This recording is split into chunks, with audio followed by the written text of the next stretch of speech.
of course, you know I'd have to say something on the eve of the 1-year anniversary of the death announcement of Michael Jackson.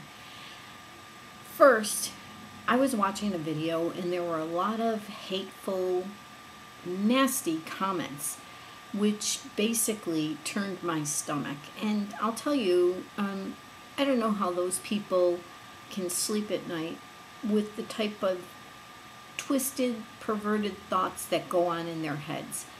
But all I can think of is for somebody to be able to spread that much hate, that they weren't really viewing Michael Jackson as a man, that they saw him as a caricature, and the media is to blame for that. The tabloids are to blame for that with all the wacko jacko stuff.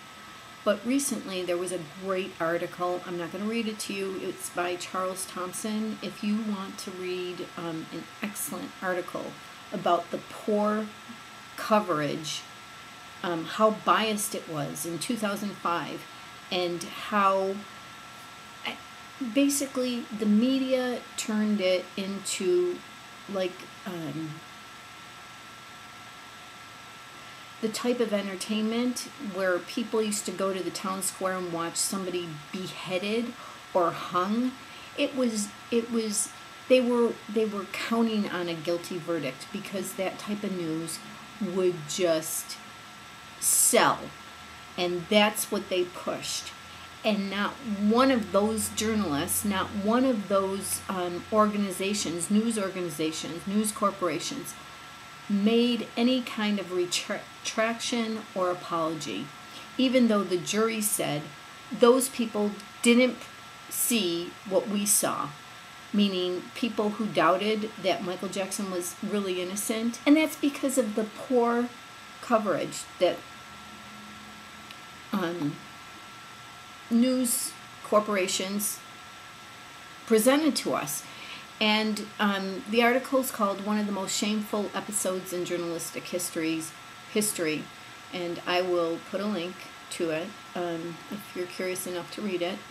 Also, there are 2 articles I want to bring to your attention. One was an interview that was with LaToya Jackson, where she gives mixed messages, and she basically makes the statement, he's still here, he's still with me, and he's just waiting to let the world know. And she's also the person who is a big advocate that he was murdered, that Dr. Conrad Murray is a scapegoat, and that big money people are behind his murder. So there's definitely mixed messages there. She ends the interview by saying how, we don't want it to be a sad day. We want to celebrate Michael's life. One thing is for sure, Michael will be with us. On that day, Michael will be here. And then Janet Jackson, in April, gave an interview where she, this is on the Michael Jackson Death Hoax Investigators site, but it's from Entertainment Weekly Mag, where she says, I know my brother loves to do different stuff. I should say my brother loved. It's as if he's still, he still is around. So this divide and conquer concept where there's 2 things being presented, like going back to the movie Shutter Island, where it's not clear cut how it really ends. It's not really clear cut. It's the same kind of thing. And will we ever see Michael Jackson again? I don't think we're going to see him tomorrow.